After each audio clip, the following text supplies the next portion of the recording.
1天多的时间，很久就这样过去了。萧炎和吴雪的方舟即将抵达星星城，方舟也是从叠空的速度调为穿梭速度。不过，在萧炎放慢了方舟的速度后，却是看到在前方有一团类似一座城市大小、散发出星光的东西。难道那个就是星星城？随着方舟越老越靠近后，更是看到了诸多方舟也已经朝着那星星城驶去。看来这一次前来星星城的各方势力，怕是非常之多。这无量神渊的出现，着实让无数神势力和一些超神势力都为之疯狂，因为其中的神秘至宝、绝世神器、神火的信息，一旦让他们获得其中一样，就能够称霸一方。在那诸神万界之中，更是要以实力为尊。如果实力不够的话，那么就只能当做别人更强势力的欺压。萧炎和吴雪等人方舟的出现，也是让不少周边方舟之上的那些神之强者投来目光。万兽方舟竟然还有万兽的那些神兽过来吗？万兽神界乃是3大神界中最末尾的存在。此前有消息传出，前不久神龙族的神龙突破成为5重天位神，结果却被一个叫萧炎的人类小子击杀了，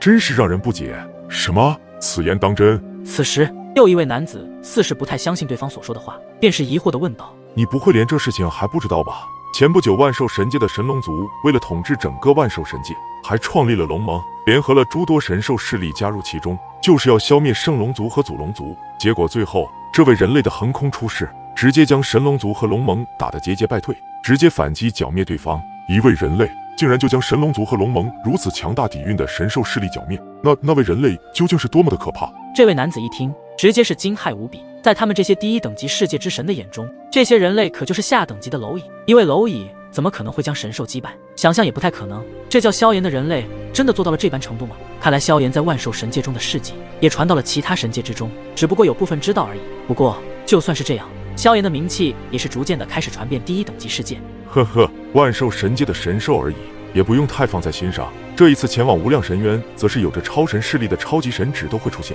就算对方来的是4重天位神，在超神势力面前都是不入流的低阶天位神罢了。其他方舟上的一些身影开始议论起来，然后他们的目光也不想在万兽方舟上多做停留，毕竟他们这些身影也是来自强大超神势力中的神之。不过他们的目光下一刻移到了另一艘方舟上时，直接是眼神一变，然后揉了揉自己的眼睛，生怕是不是自己看错了。武神方舟竟然连武神阁这等前茅的超神势力都已经抵达这里了，本以为神州的超神势力不会来，结果还是来了。周围一些方舟上的神只看到吴雪所行驶过来的方舟后，简直是出乎了他们的意料之外。无量神渊中的神秘至宝众多，能够让武神阁这等前茅的超神势力都来了，足以说明他们的目标怕是其中的绝世神器和那神秘的神火了。其中也是有不少神只开始猜测武神阁的人都出现的各种原因。说白了，这一次能够让一些超神势力都前来星星城的话，唯一说得通的就是绝世神器和神火的信息。既然连武神阁都出现了，那么另外其他神阁也会来。兄台，为什么这么说？你是真不知道还是假不知道？在来星星城之前，我们就受到5大神阁中的其他3神阁各自就收集到了一道神秘神火的残图，所以我想既然武神阁出现了，其他神阁自然也会来无量神渊寻残图上的那一道神火。哦，这一道神秘神火那么厉害吗？竟然能够引得5大神阁这等前茅存在的超神势力都参与其中。呵呵，你们真是无知，因为仅仅是他们手中的神火残图所散发出来的气息，就让那个他们有一种死亡的感觉，这种感觉非常的让人诡异神秘以及说不出的可怕。原来如此。就在这些身影中在议论着的时候，在他们的不远处又出现3道方舟。这些神之的目光投望过去后，看到这3艘方舟上刻着几个大字，第1艘是天罡，第2艘是通天，第3艘是噬魂。他们是来自神势力，而且还是前3的存在，虽然不及超神势力，不过其底蕴也是非常的可怕。天罡宗和通天宗的2大宗主，其实力也是达到了4重天位神巅峰，宗内又有可怕的神器，所以他们这一次也来星星城，也是想要进入无量神界中获得一些神秘之宝，借此来突破自身的境界。虽然天罡宗和通天宗都是神势力前3的存在，但底蕴依旧比不过神势力第1的噬魂宗。传闻噬魂宗宗主背后有强大的背景，实力也是非常的深不可测。最近听说他们正在培养一位来自下等级世界来的生灵，准备打造成他们噬魂宗最得力的杀手。我也听过，这噬魂宗的底蕴也是深不见底。噬魂宗虽然是神势力第1，但是我隐隐感觉出对方的底蕴和背景都非常的不简单。看来也有其他势力已经对噬魂宗进行了调查，结果这答案也足以让其他神势力震惊了。神势力第1的噬魂宗，如今表面所展现出来的底蕴还不是真正的实力，至于是真是假，谁也不知道。唯一可以肯定的是，他们这些势力派出的神指强者，皆是重伤逃回，要么直接尸骨无存，而且这些派出来的神之可都是4重天位神的存在，就算对方的真正底蕴再强大，也不可能将4重天位神的强者给击杀吧。要知道，4重天位神的实力在神势力中都是数一数二的顶尖强者，可是现在就连这样的顶尖强者都被击杀，导致派出去的强者都无故的消失，就足以证明了噬魂宗的可怕之处。随着这前3神势力的方舟出现，萧炎的目光也是开始打量起来。这3艘就是前3神势力，个个底蕴强大。不过这一次他们都来到此处，就证明了他们也想要无量神渊中的机缘。天罡宗排名神势力第3，其宗主的实力更是强大可怕，一生独门天罡秘法，足以镇压群雄。通天宗排名神势力第2，宗主的实力诡异恐怖，能有通天的本事，就算是能够镇压群雄的天罡宗宗主都得忌惮一丝。至于那噬魂宗排名神势力第1，其中的底蕴深不可测，特别是那宗主拥有特殊的力量，目前正在亲自培养成与他一般的头号杀手。前不久传出，这杀手已经越级击杀了不少比自己强大的对手，在噬魂宗内，除了噬魂宗宗主之外，无人能敌。如此1号可怕的杀手，就算是其他神势力的宗主都是无比的忌惮。此时，随着这3艘方舟缓缓地向星星城靠近，也是让得周围的一些其他神势力的强者都是失去了刚刚来时的自信。原本有着100%的自信，现在变成了50%。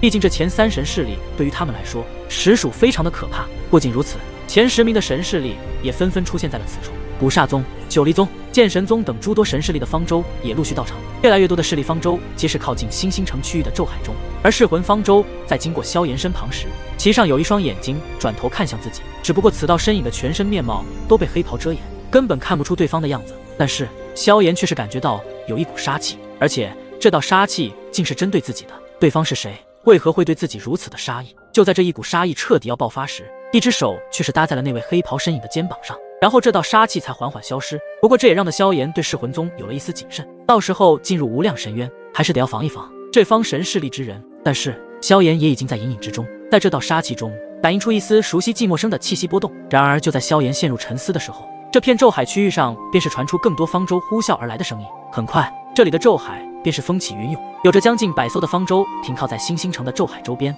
而每一艘的方舟上至少数几十道身影涌动着，使得星星城的周边咒海应该是这有史以来中最火爆的一次了。不远处的咒海之上还有更多的方舟驶入，来自4面8方呼啸而来，整片咒海悬浮的皆是一艘艘庞大的方舟以及超级方舟。那些得到无量神渊消息的各方神势力和超神势力，显然都是在第一时间便是带着自己势力的神之天骄们都赶往到了这里，皆是希望能够在无量神渊之中获得那些神秘至宝以及更多强大的传承和造化。对于任何一方势力而言，都是非常难得一遇的机会。他们这些势力中所培养出来的神之天骄都是付出了极大的心血，所以这种机遇谁都不想错过，不然的话他们就会失去这一次最佳的时机。而且这一次的无量神渊中，最吸引他们而来的就是那神秘神火的消息。恐怕无量神渊中的神火，谁获得就能够称霸一方，力压诸神。除了神秘的神火，虽然那绝世神器的信息很少，但它绝对也是一道空前绝后的存在。绝世神器在手，超神巅峰势力之下则无敌。所谓的超神势力以及前茅的超神势力，恐怕都得抖一抖。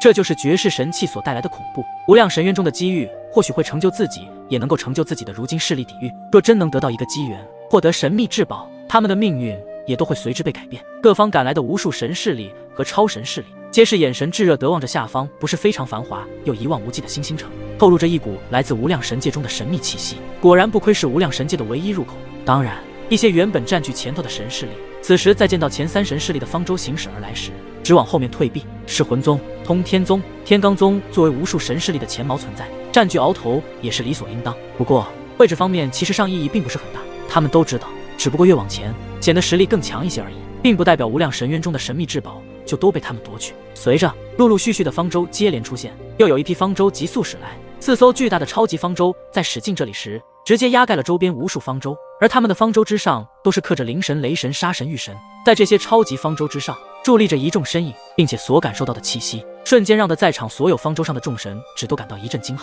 因为他们一眼就认得出了这4艘超级方舟的来历是何方势力。他们就是超神势力中与五神阁齐名的另外4大神阁：灵神阁、雷神阁、杀神阁、御神阁。这4大神阁加上五神阁，一起统称为超神势力中的最强5大超神势力，其底蕴实力也都是旗鼓相当，也是诸神万界中数一数二的强大存在。5大神阁各有千秋，其战斗的手段和方式更是令人捉摸不透。就算放眼整个诸神万界中，都是有着属于他们的地位。也因为如此，灵神阁、雷神阁、五神阁、杀神阁、御神阁成为了无数超神势力中的翘楚，成为最强5大超神势力。所以这五大超神势力在诸神万界中有着极其强大的震慑力，也是极少有什么势力敢去招惹这般的存在，除非是活腻了，不然是不会傻到与这样存在的超神势力为敌。没想到这一次的无量神渊之行，既然将五大超神势力都吸引了过来，原本还以为这一次来的只是寻常超神势力，没想到这五大超神势力也都要来此分上一杯羹，恐怕此番无量神渊之行，我们等也只能捡一点残羹剩饭了。只能是如此了，想要在这五大超神势力中夺取，这基本是不太可能是事情了。不少方舟上的身影已经开始打起了退堂鼓，深知这五大超神势力的强大可怕，想要与其争锋基本是不可能的。灵神阁、雷神阁、武神阁、杀神阁、御神阁已经全部出现，搞不好这一次的无量神渊将会引来神指联盟的关注，毕竟一旦有什么好的机缘出现，他们是从来不带落下的。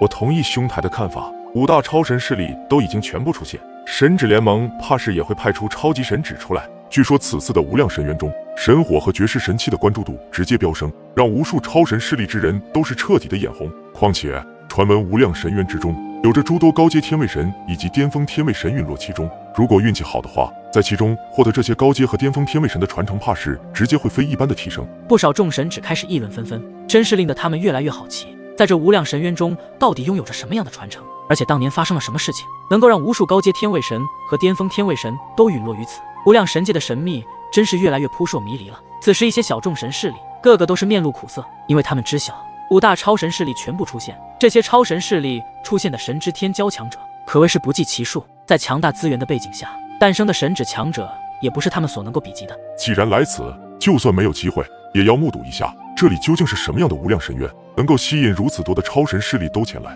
若是真的等下神指联盟也要来的话，这场无量神渊之行那才叫真正的精彩。看来也有不少神势力之人非常的期待神指联盟的出现，这样一来，就算是五大超神势力对神指联盟都是有着3分的忌惮吧。随着时间的推移，新星城周边的咒海中一些实力差一些的神势力便是纷纷都打起了退堂鼓，有的甚至直接放弃驾驶方舟离去，因为他们知晓这种情况下就算分上一杯羹，那都有可能会付出生命的代价。这样的场合就是因为五大超神势力的出现，便是直接浇灭了大部分神势力之人的信心。在接二连三的方舟出现，这片区域的咒海中竟是掀起了看不见的海浪一般，翻涌之间，每一艘停靠在周边的方舟都出现了摇摆之姿。当然，五大超神势力的出现也让刚刚原本占据风头的前3神势力也失去了耀眼的光芒，直接被五大超神势力所代替。此时随着五大超神势力的出现，这样的场面已经是相当豪华般的存在了。然而接下来还是令众神之道吸了一口凉气。虽然前3的神势力有着极大的分量，特别是魂宗这等深不可测的神势力之首，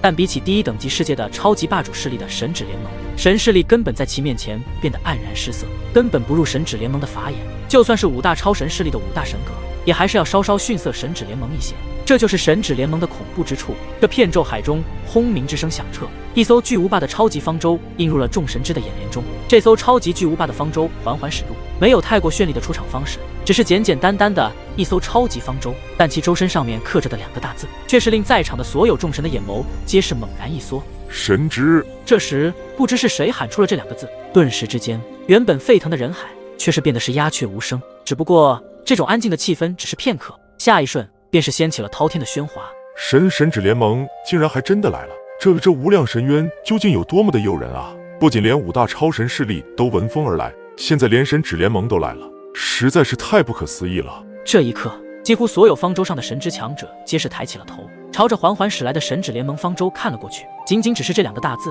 便是令在场的所有神指都无比的战栗，就连前3神势力之人都是眉头一皱，气氛也是变得凝重了一些，因为他们知晓此次无量神渊中的真正的劲敌终于出现了。神之联盟的超级方舟直接朝着新星城的最前方驶去，最后靠在了和5大超神势力并肩的位置上，一来便是一副无敌之姿，怕是谁来了都招架得住神指联盟的霸主姿态。很快，神之联盟的超级方舟上有着数百道身影的神之强者，其中一道曼妙的身影缓步走上前来，只见他长发挽起，梳成流云髻，在带水淡生烟冠，中嵌以一朵海棠珠花，两旁垂下长长紫玉璎珞至肩膀，额际依然缀着那弯玉月，身着一袭金红色绣的衣衫，那般模样令得下方无数男子眼睛直勾勾地盯着这位颜值极高的极品女子。诸位来得挺早的呀。这位极品女子抿了抿嘴唇，微笑道，一副人畜无害的模样，再加上其美貌显得更是清纯精致，令无数男人都产生了心生荡漾之感。在其一旁的灵神阁的方舟上，也是有着数百道身影的神指强者。此时一名白发男子手持白扇，气宇非凡，也是向前一步，露出淡淡的微笑，没想到这一次的无量神渊，竟然连神指联盟的四御天神君都亲自出面了。看来这次无量神渊中可有着让你们都唾手可得的强大之宝了。这位英俊的白发男子手持白扇，言语谦和，声线更是充满磁性。面对神指联盟的四御天神君的时候，也是不骄不躁，显得泰然自若。呵呵，这不是灵神阁第一天骄高权吗？还真是好久不见，长得还越来越帅气了。这位四御天神君则是掩嘴轻笑，在神指联盟的9大神君中，就属这四御天神君是一位女流，其余的都是男性。众人闻言他们双方的交谈，皆是一副吃瓜相，显然他们二人地位皆是不低。这种寒暄显得却是有些虚伪了。此时萧炎的目光投射在这位四御天神君上，却是发现对方的实力至少已经达到了6重天位神。如此可怕的实力，就算是如今的萧炎都无法与之抗衡。没想到这一次的无量神渊竟是引来诸多超神势力，先不说连神指联盟都出现，而且还直接派出如此强大的神君上场，还真是大阵仗啊。旋即萧炎又在神之联盟的那艘方舟上开始扫荡起来，结果并没有发现天意神君，显然有些失望，不然的话这一次自己就能够报自己在天神山之仇。不过萧炎很快便是恢复了心态，君子报仇，10年不晚，日后自己一定要亲自斩杀天意神君，这就是当初的醉炎帝萧炎的下场。但就在此时，萧炎的神魂力量在神指联盟的方舟上竟是感应到了2股极为熟悉的气息波动，只不过这2股气息中又带着一丝死气，这究竟是怎么一回事？就在萧炎想要利用神魂力量深入探测的时候，却是被一道清脆的女性之声阻止了下来。这位朋友，一上来就窥探我们神指联盟之人，怕是不礼貌吧？在声音落下的瞬间，一股极其可怕的力量直接将萧炎的神魂力量给反震了回去。萧炎也是眼疾手快的收回的神魂力量，真是好险！萧炎稳住刚刚的身影，然后擦了擦自己冒冷汗的额头处，见到神指联盟方舟上那位四御天神君对自己投射来冷厉的目光时，萧炎的身躯竟是无法行动了，因为又一股极其可怕的威压将萧炎笼罩在内，使得后者无法踏出一丝。好可怕的威压，我的身体竟然一点都动不了。很快，萧炎的双腿膝盖满满的弯曲而下，身上传来的沉重感也是越来越明显。自己如今2重天位神的实力，在四御天神君面前简直就是蝼蚁一般。刚想施展出焚神2火的形态时，来自武神阁方舟上的声音传了出来。身为神指联盟的四御天神君，竟然对一位只有2重天位神实力的小辈出手，还真是不要脸啊！说话的是武神阁中的一位身穿浅黄色的衣袍女子，不过其气息却是非常的强大，更是已经超越了4重天位神之上，而她就是武神阁的第1天骄藏青青。闻言，四御天神君的目光一瞥，见到一位长相极为优美的女子后，才收回了对萧炎的可怕威压，饶有兴致地对着藏青青开口道：原来是武神阁的第1天骄女藏青青啊！好吧，既然是一位美人开口了，我便饶了你一条狗命吧。可怕的威压消失后，萧炎直接是直起了身子，带着一丝喘息声喃喃道：刚刚好险，差点就被这股威压给压死了。整理了一下思绪后，对着武神阁的方舟上那位藏青青女子一笑拱手道：多谢这位女子出手相救。在下萧炎。此话一出，也是让得在场的所有势力之人都是带着诧异的目光看着萧炎。突如其来的诸多目光看向自己时，萧炎也是轻咳了一声，心想着难道自己介绍了一下名字也有问题？原来万寿方舟上的那个人就是此前传得沸沸扬扬的人类萧炎，就是他剿灭了神龙族和龙盟的那个人类萧炎。我想就是他了。那他怎么才2重天位神的实力？而且好像是一个人来的。不少神之强者已经将注意力全部集中在萧炎的这一艘方舟上。呵呵，可能是他以为以一己之力剿灭了神龙族和龙盟后，便是天下无敌了。可是他却不知道，很快他就会被自己这般狂傲自大给害死。也有部分的神指强者开始可怜起萧炎，即将会在无量神渊中被击杀。接收到萧炎的感激，那位藏青青也是摆了摆手，然后将目光看向一旁的吴雪身上。萧炎这才恍然大悟，原来刚刚是吴雪要求藏青青出手，萧炎也是对吴雪一笑拱手示意。这一次自己算是欠吴雪一个人情了。原来这叫萧炎的人类竟然有着武神阁在撑腰。我说呢，怎么会如此胆大，一人前来新星城？要说是其他超神势力撑腰，倒是有些问题。可是换作是5大神阁之一的武神阁，就没有任何的问题了。如此强大的武神阁，可不是随随便便就能够将其击败的。而且藏青青的实力则是达到了5重天位神，与灵神阁的第1天骄高权并列。此时吴雪便是利用强大的神魂力量传音给萧炎，轻轻解释道：萧炎，到时候进去无量神渊，你便与我们一起。这4御天神君刚刚只是看在青青姐的面子上，才没有对你出手，难免你一人在无量神渊中会遇到这些神之联盟之人，我担心你凶多吉少。萧炎对于吴雪对自己的关心也是有了一丝好感，这位女子倒是很讨人喜欢，不仅身材极品，就连绝世的容颜都是非常的罕见。不过对方已经有了这样的提议，萧炎自然不会拒绝。虽然萧炎的底牌很多，可是面对一群如此强大的天位神使，也是没有足够的把握。特别时真遇到神指联盟之人，萧炎也将会陷入危机之中。如果前期抱住武神阁这样的超神势力，那么一些神势力还是超神势力之人，怕是都不会轻易的对自己出手。想到这里，萧炎也是一口答应下来。除了武神阁和灵神阁之外，另外3大神阁同样都派出了自己势力中的第一天骄，其实力与藏青青和高泉相差不大，怕是势均力敌。而他们这一次的目标也非常的明显，神火和绝世神器，只要获得其中一样，皆是能够让他们瞬间提升自身的修为和战斗力，到时候怕是能够直接与他们势力中的大神斩比肩，直逼各大神阁之主。这就是他们前来星星城的目的。无量神渊中的无数神秘至宝，他们样样都要获得。不好意思诸位，我神指联盟此次来此，其目的就是一个神火和绝世神器，我们是势在必得。如有不服者，可以现在出来本神君挑战，也可以在无量神渊中彼此见真章。只不过你们的实力很强大，可还是没有神指联盟强。说话间，4域天神君的目光便是扫在了5大超神势力的各大神阁方舟上。